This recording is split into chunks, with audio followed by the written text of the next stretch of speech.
When Kate Middleton married Prince William, she took her place on the global stage. Overnight, she became one of the biggest stars of the most famous family in the world. Then, just over 2 years after marrying the future king, the Duchess of Cambridge swiftly cemented her own place in royal history, giving birth to their first child and third in line to the throne, Prince George Alexander Louis. He's got a good pair of lungs on him, that's for sure. He's a big boy, he's quite heavy. And only 18 months after the birth of their first child, news broke around the world of another addition to the royal household. I'm going to become uncle again for the second time, hopefully. So, yeah, it's very exciting news. As their newborn daughter is welcomed into the family, those select few with the inside track on Kate and William reveal what impact their new child will have on them as parents of modern royals. New parents inside the royal family are given an awful lot of latitude, more than you might think. How will these high-profile, hands-on parents cope with 2 young children to look after? Queen's been pregnant 4 times, she's had 4 children. She knows exactly what Kate is going through. It's a time that is incredibly challenging. You are juggling so many different things, but particularly if you're the Duke and Duchess of Cambridge, let's face it, this is the most photographed, famous royal couple in the world. I think if they still feel under siege at Kensington Palace, we will see them more and more living in their very big house in the country that the Queen has given them. And what clues lie in the past that may well determine the royal future for their daughter? In many cases, some of the greatest monarchs in British history were never supposed to wear the crown.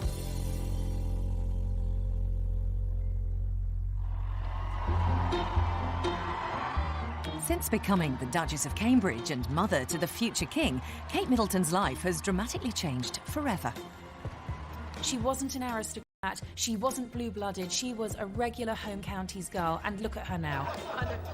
For years, the media's been looking for a new golden goose, and since Diana died, they haven't been able to find one. In Kate Middleton, Duchess of Cambridge, they've got a new golden goose.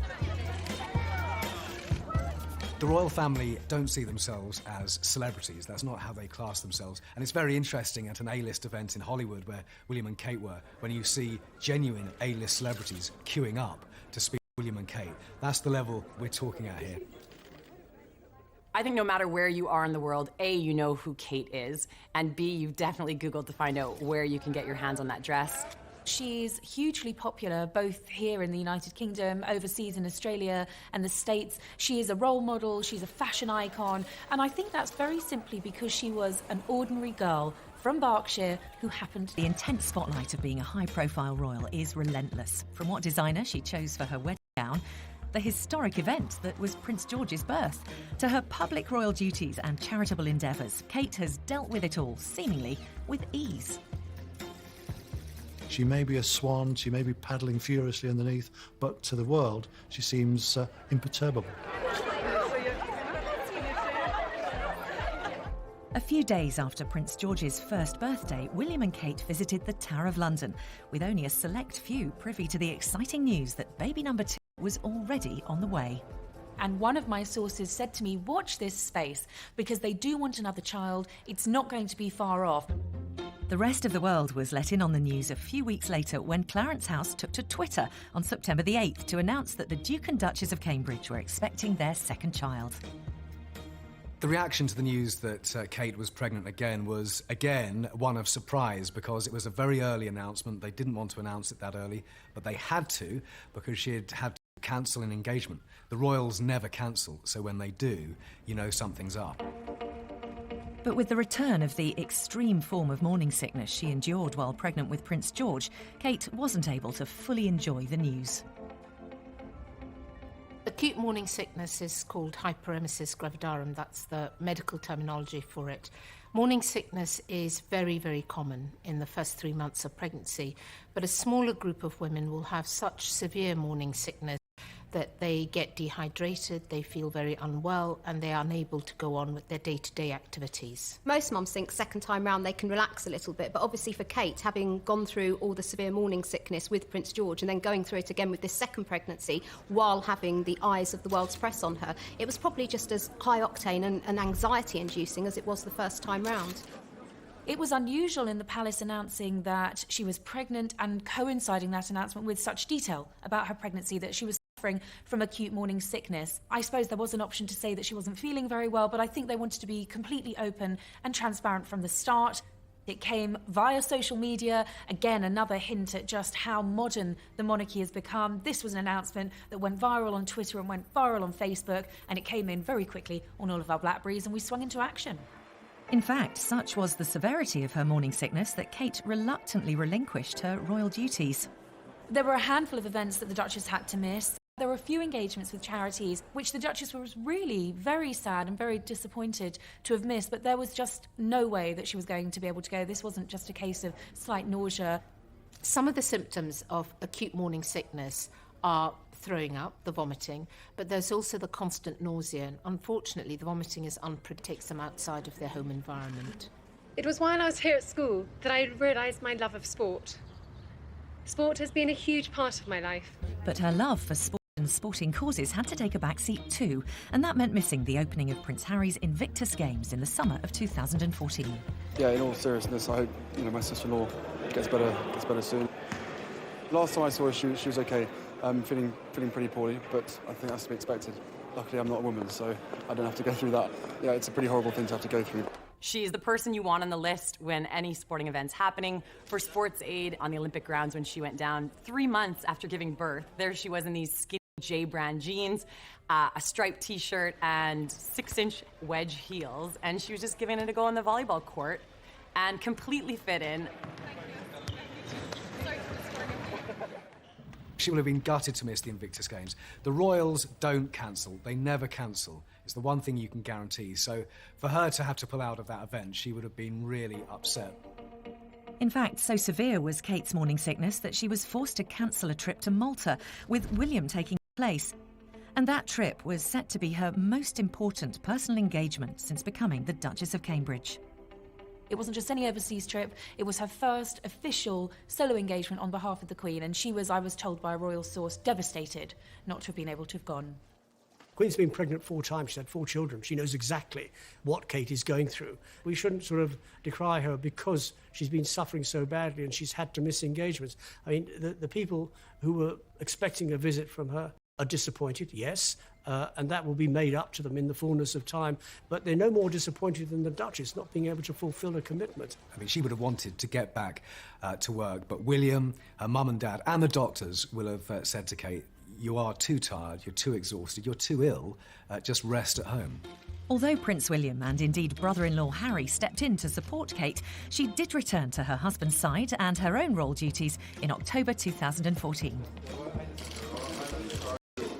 Welcome to Singapore. Kate was out of action in total for about 8 weeks. She made her comeback to coincide with the official state visit of the President of Singapore, and that was it. She was back. She looked fantastic, if a little peaky, if I'm being honest. I was there on Horse Guards Parade. She was very smiley, she looked fine, and what was great was the interaction between her and William. They're always trying to get each other to laugh. Coming up, we assess the impact raising 2 young children will have on Kate and William. For Kate having 2 babies under 2, it is going to be so much hard work. We'll also go back in time for clues as to what kind of life a spare to the heir could lead in the future. Queen Elizabeth is set to be the longest reigning monarch in British history, but it's easy to forget that she was never supposed to be Queen. Leave London to start a new life. From the moment that William and Kate announced they were getting married, they made no secret of the fact that they couldn't wait to start a family. I think we'll take it one step at a time. We'll sort of get over the marriage thing first and then maybe look at the kids. But obviously, we want a family, so we'll have to start thinking about that. But with Prince George still a toddler, it came as a surprise to many that they would have a second child so soon. I don't think it was too soon. If you look at their setup, if you look at their dynamic, Prince William's taking on a new job with Air Ambulance. Kate, to me, certainly has really found her feet in her new public role. They've got a beautiful country home. Kensington Palace is refurbished. They've got their team of staff in place. Why wait? It's a perfect opportunity, and I'm told that Kate particularly didn't want there to be a big age gap between the first and second child. That may be so, but for Prince George, his little life is set for a big change. Kate's obviously going to have her hands full with this second baby, but what about little George? He has absolutely been the centre of their world for so long, and of course being the first grandchild of the Middleton family. So I think, there's going to be every chance he's going to have to take a back seat for a little while when this new baby comes along, and it will of course change the dynamics of the family. When news broke that baby number 2 was on its way, there was initially some concern for Kate's physical state, having another child so soon after Prince George. We generally advise women who are fit and well nourished that they can consider having a pregnancy after 6 months to a year. But such a close gap between babies will certainly have an effect on Kate and William as parents. So for the next couple of years, Kate and William have totally got their work cut out for them, and it will probably seem to them like every time they just get out of one stage, be that sleepless nights or teething, then they're going to have another child going through exactly the same thing. And of course, it's not just going to be with the newborn. Prince George is still very, very young. He's going to be going through the terrible twos. They're going to be dealing with tantrums and all kinds of things. With both William and Kate having siblings so close in age, was it always on the cards they'd follow in their family's footsteps?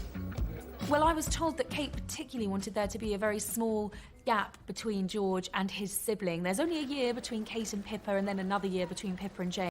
And similarly, with William and Harry, it's only 2 years between them. If you look at a royal couple, they tend to have their children close together, quite simply so that they have that family time, they have that nesting time, and then they're back at work. And of course, this is no ordinary second-born. When Prince George of Cambridge was born on the 22nd of July 2013, another chapter in royal history was made. A new heir to the British throne had arrived. He's absolutely beautiful. They're both doing really well, and we're so thrilled. It's marvellous. Absolutely. You'll wait and see. You'll see in a minute. It's got her look, thankfully. No. Look at him and you know that one day he is going to be king, and then you've got the other child who is going to have much less responsibility. Now, it could work either way. You could be, very glad that this isn't heaped upon the shoulders of the second child. When Diana was looking after William and Harry, she always made it clear to both of them that they were equal, that William wasn't different in any way to Harry, even though she did treat him differently. She was far more conscious that he was going to be the future king, far more ready to take him to hospitals, to homeless centres and so on, and allow Harry just to have rather more latitude than his big brother. There was no favouritism at all. And this is why they adored their mother, why they don't have anything bad to say about their mother, and why Diana always referred to them as my boys rather than my boy. But will George and his sister be as close despite their different royal destinies? They will always be treated the same as Prince George, treated with love, treated with kindness, and treated with equality. But the simple fact in history and in the succession is that this child will fall beneath Prince George in that lineage.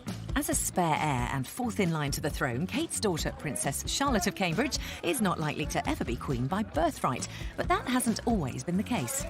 Over the course of history, the royal spare has been absolutely essential. In order to really be secure as a monarch, you needed to have both an heir and a spare. This was particularly important at a time when children often didn't live very long, when obviously all kinds of premature deaths and so on could take place. So really an heir and a spare was absolutely crucial.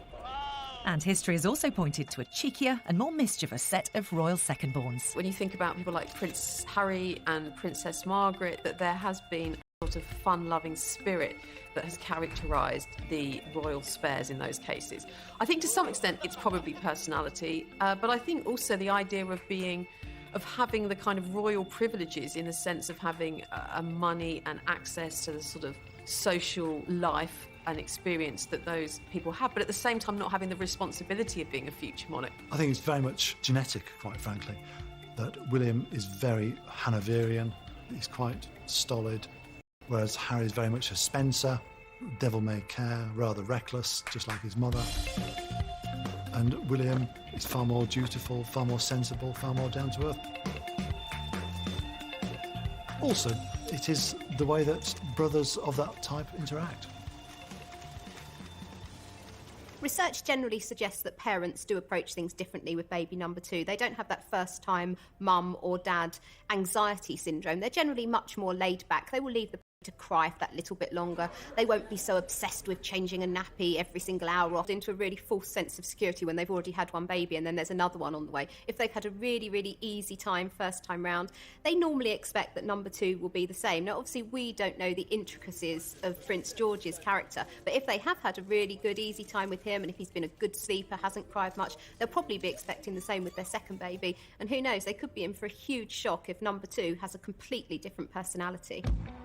The bond between siblings can be complicated. Of course, brothers and sisters are likely to be close and look out for one another. But for those siblings raised close in age, hierarchy and a fierce desire to be the most successful often comes hand in hand with their relationship. So what happens when one is destined to be ruler and the other the spare? I suppose if we go right back into the 12th century, we've got the rivalry among the sons of Henry II. So Richard the Lionheart, King John, their elder brother, Prince Henry, who was actually killed in campaign against his brothers. So there was a real rivalry there. William and Harry are huge rivals. I mean, they're on the polo field. It used to drive William mad that Harry, at a younger age, was a better horseman, better shot, and at the same time, Harry always deferred to William because he was the older brother. William and Harry have always had a bond. With youngsters, where there is a 2-year age difference, they're close almost from the word go, because as William grew of his choice, then Harry would take them over. And as they grew up, they became closer because the age difference was only 2 years. So I think that was one of the contributing factors that made them so close. And of course, the Duchess of Cambridge herself grew up with a sister just 20 months younger than her. So how will her childhood experiences affect the way she approaches being a mother of 2 under 2? They speak every day, they spend a lot of time together, they see each other all the time. Pippa's very involved in George's life, so you've got a really strong sibling link, and that is absolutely what Kate will want George to have with his sibling. Still to come, we'll get the inside story behind the big changes for Kate and William as they prepare for a new baby. Kate was having a conversation with the Queen in which she confided that she'd found being with George on her own and not having a full-time nanny or a maternity nurse very hard work. I think if they still feel under siege at Kensington Palace, we will see them more and more living on the Sandringham estate at Anmer Hall, their very big house in the country that the Queen has given them. Like all parents looking forward to having a second child, Kate and William will no doubt have been agonising over how to raise their growing family and what, if anything, they do differently this time. Parenting is almost like a competitive sport these days. Parents cannot do right for doing wrong. Somebody is always going to be judging you, be that other parent got the eyes of the world on you. That pressure must be absolutely magnified 100 times. Over the next couple of years, Kate and William have totally got their work cut out for them, and it will probably seem to them like every time they just get out of one stage, be that sleepless nights or teething, then they're going to have another child going through exactly the same thing. And of course, it's not just going to be with the newborn. Prince George is still very, very young. He's going to be going through the terrible twos. They're going to be dealing with tantrums and all kinds of things. Well, I was told that last Christmas, Kate was having a conversation with the Queen in which she confided that she'd found being with George on her own and not having a full-time nanny or a maternity nurse very hard work. You remember they went back to the Middletons and William and Kate wanted to be hands-on parents. Well, they did it until September, and then they recruited a nanny, and apparently this time round, one of the first appointments is going to be a maternity nurse. I think despite their good intentions first time round, Kate and William did soon realise that they couldn't hold down their jobs and also care full-time for their child. And I think this time round, perhaps they will cut themselves a little bit of slack and not want to be quite so hands-on as they so desperately wanted to be with baby George, because at the end of the day, they are going to have 2 children under 2 and they are going to need help. And like many parents, Kate and William will turn to their families for a helping hand too. Mummy and Daddy Middleton are absolutely crucial to this whole story, going, way back 10 years and all through the courtship of William and Kate. And they are, Carol is very involved in the upbringing of George and looking after her eldest daughter, Kate, when she was ill again with this extreme morning sickness. And for many weeks, Kate was at home in Berkshire with Mum and Dad, and Grandma Middleton was taking up the strain there. I think she's going to want the security of having her mum and dad around, but also I think this is all about the normality that she wants for her children as well. One of the things that enables William and Kate to be so ordinary is the presence of the Middletons in their lives. Carol is a regular through those iron gates of Kensington Palace. She whizzes through in her Land Rover. There's no security because everyone knows her, and she turns up to help with bedtime, with bath time. She is absolutely indispensable. She was from the very start when William and Kate moved into the Middletons' house, the Manor, for those early weeks of George's life. And of course, it was to Carol that Kate went when she was so poorly. She didn't want to face the world. She didn't want to be in a palace on her own while William was studying for his new job. She wanted to be with Mum. And I think that's very special. I think it's wonderful that she's been allowed to do it, that the courtiers haven't stood in her way, and that she can go home not be photographed, and actually just be Kate, being looked after by mum. Of course, William has only to look back at how Harry and he were raised for some clues on caring for two young royals. William and Harry were raised not like your average child, but they were raised very much in the aristocratic fashion. Prince Charles was a loving but rather distant father. Princess Diana broke with the mould by being Balmoral because she was spending so much time with the children, and she said, why don't you leave them with the nanny? Prince William is a far more hands-on father at this early stage than Prince Charles was. Prince Charles, like many fathers, aristocratic fathers, came into his own once the boys were old enough to go hunting, shooting and getting on horseback. My guess is that William learnt very much what goes on in the great big wide world by his mother taking him down to the high street, to the movies, to the hamburger joint, to the bookshops, to the clothes shops. So he got a good grounding from his mother about the real world. But having said that, he got a good grounding from his father about the real world, but the real world on the other side of the coin. Country pursuits, polo, hunting, shooting, fishing.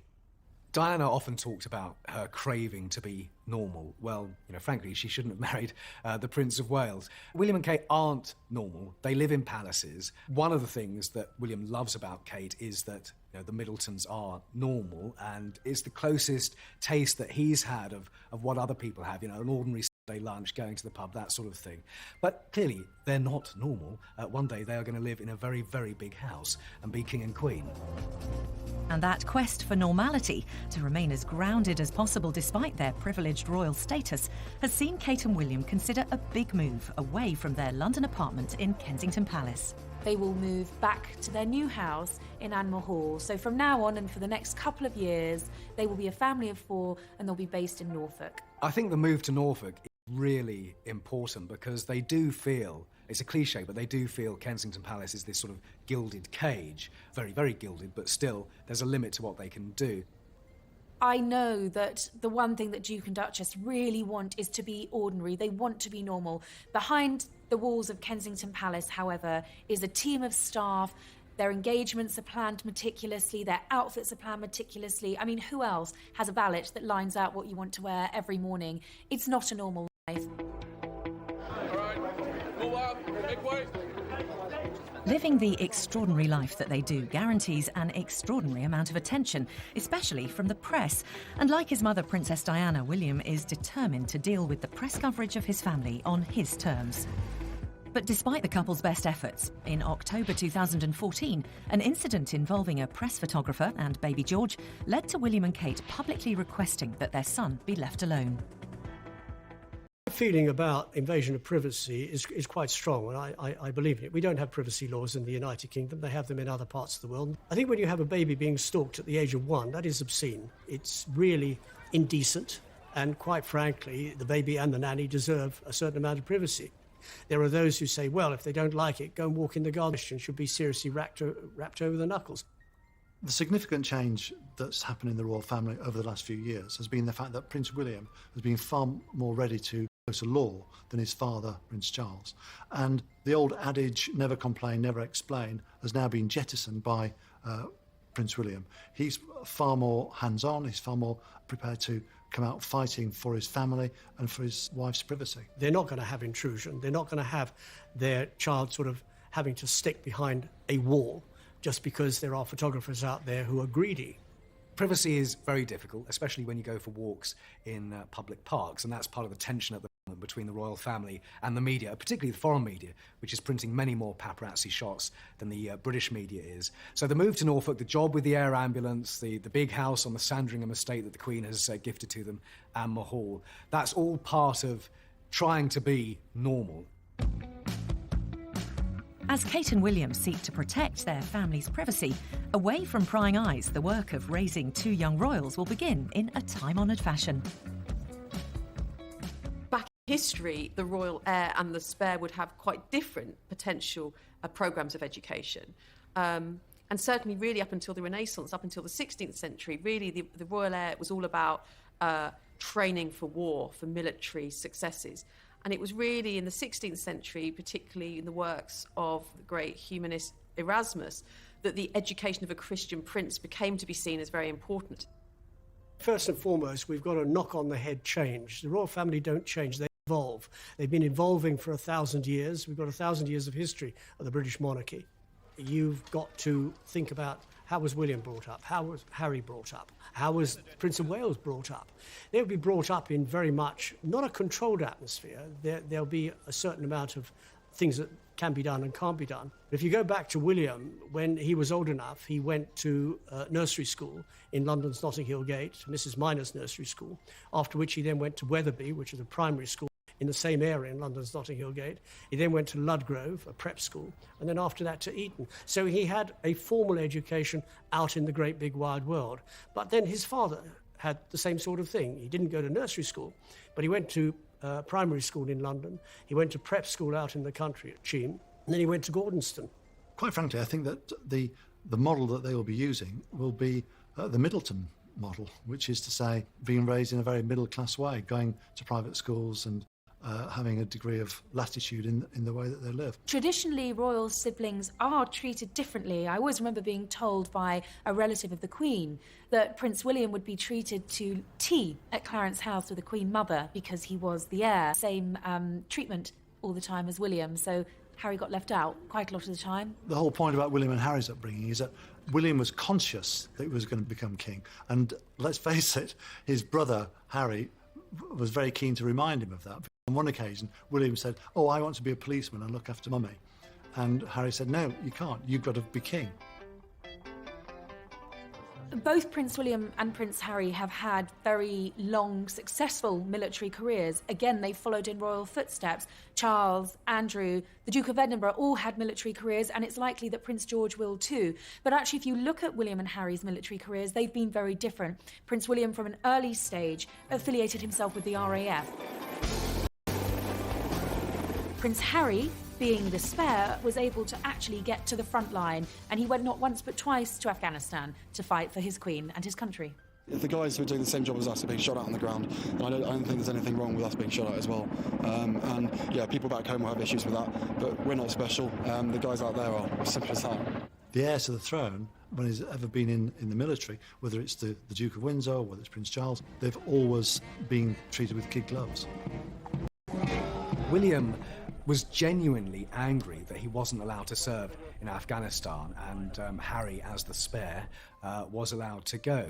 William genuinely thought, you know, I can go there, I should be able to go there, but he's just too close to the throne. There is a bit of jealousy, not just the fact that I get to fly this, but obviously he'd love to be out here, and I don't see why, to be honest with you, I don't see why he couldn't.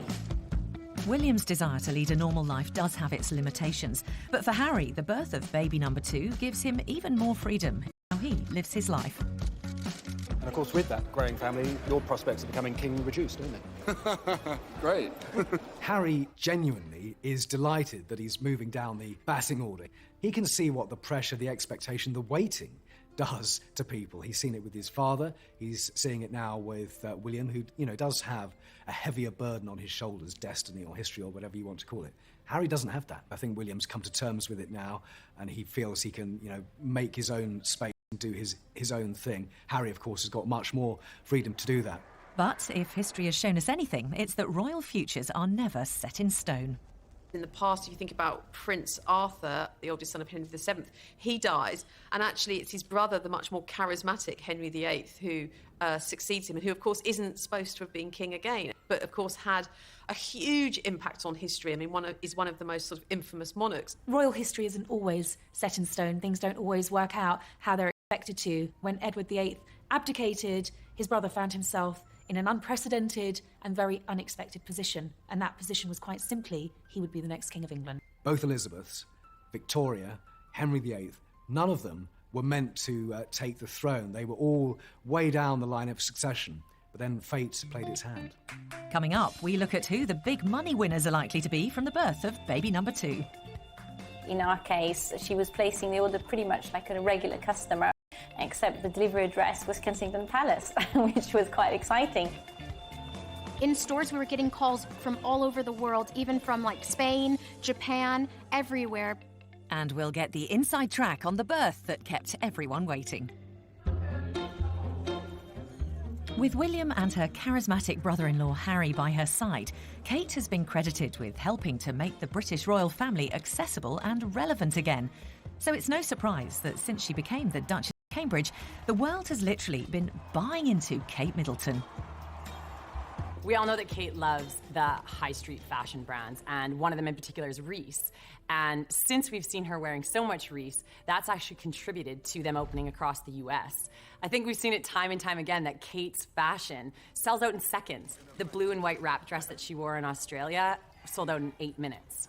I think no matter where you are in the world, you are definitely looking out for Kate. You want to know what she's wearing, where she bought it from, and if in fact you can get your hands on it. Coming from Canada, I know that blog posts to magazines, anywhere you can kind of find that information, they'll be letting you know what Kate wore most recently and giving you examples of where you can find it. Kate's clothes, of course, are always of interest, and she does the yummy mummy look very, very well. When she's off duty, we're used to seeing her in her skinny jeans and her little pumps and sweaters, and that's a look that everybody can copy and everybody can emulate, and again, that's part of her huge appeal. All eyes in the fashion industry, from the stylists to the brands to the people that are getting on the websites to pick up these items, they're just watching what Kate is putting baby George in and what number 2 is going to be wearing, because that's what people want to get their hands on, that's what brands want to be selling, and that's what stylists want to be creating. What's been really interesting is the outfits that she's worn in her early pregnancy have been far racier than anything she wore when she was pregnant with Prince George. We've seen shorter hemlines, we've seen splashes of colour, we've seen lower necklines, quite daring outfits for a pregnant duchess, and I think that's great. And one designer in particular has really benefited from Kate's maternity choices. We can't approach her. I think that's a little bit the etiquette, because so you have to wait to be chosen. And in our case, she was placing the order pretty much like a regular customer, except the delivery address was Kensington Palace, which was quite exciting. It really opens up for us the American market, which is notoriously difficult to get into. We have also opened up distribution in Japan, in China, so, you know, areas where it's quite hard to knock on our doors. I think she is playing a fantastic role at promoting British fashion from the brand point of view, but also she's kind of raised the antes in terms of the elegance, because she is so elegant. I think she's kind of pushed a lot of the average people to think, I need to be as elegant as her.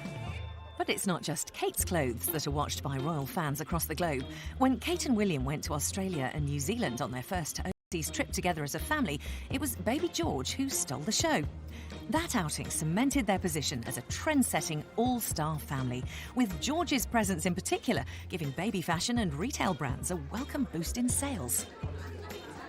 I think the appeal with baby George is that when we look at his outfits, although he's dressed in a kind of traditional royal baby way, he's also really, really accessible. So we can look at his little shirt and his little blue shorts, and we know we can buy something very, very similar. This is a similar jumper to the one that we made for George. Obviously, this is for a little boy called Jack. We were very surprised at the interest and how many people actually wanted to get hold of something very similar to what George was wearing. We saw an immediate increase in interest in the brand right from that very day onwards. We almost couldn't believe it when we saw that he was wearing the shoes. Then we felt really excited, and it was a huge buzz all around all of the shops. So all of us were so excited, and we thought, oh my goodness, the actual future King of England's wearing the shoes from us. We couldn't actually keep up with demands at first. We sold out almost immediately online once he was pictured wearing it. In stores, we were getting calls from all over the world, even from like Spain, Japan, everywhere. With maternity brands cashing in on Kate's latest style choices and older brother George already a trend-setting toddler, the fashion business is set for an even bigger boost with the arrival of Princess Charlotte. Historically, royal princesses are far more interesting to the public than royal boys, than royal princes. And you saw that with the birth of Princess Elizabeth, the Queen Mum's first daughter and present Queen. So she was the most talked about and watched little girl in her time. And that's years before the internet, years before social media, years before Twitter. Now all eyes are on Her Royal Highness Princess Charlotte of Cambridge. Born on May the 2nd, 2015, a little later than everyone had expected. Witnessing events unfold at the Lindo Wing was royal reporter Simon Tiger. Well, the only guidance we got was from the Duchess herself, who said mid to late April. Fleet Street tied itself up in knots over April the 25th, April the 27th. Is she 1 week overdue, 10 days overdue? We simply don't know, and we may never know. But she seemed to cope pretty well to me. Some of the royal superfans who are always front and centre of the queue for weddings and births and great occasions, they have been here because they know it's the best way of getting a good position. And actually, some of them have a personal sort of relation for them. But they're absolutely royal superfans, and they turn out come rain or shine. It's a go! Kate gave birth at 8:30, just 2.5 hours after arriving here at the Lindo wing. So it was fast work. The announcement was made before midday, so everything progressed very quickly during the day. They announced it 3 ways. There was an official email to royal correspondents like me. That was about 6:30 in the morning.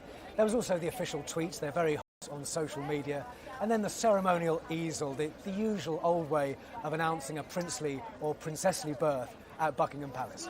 We welcome with humble duty the second born of their Royal Highnesses, the Duke and Duchess of Cambridge.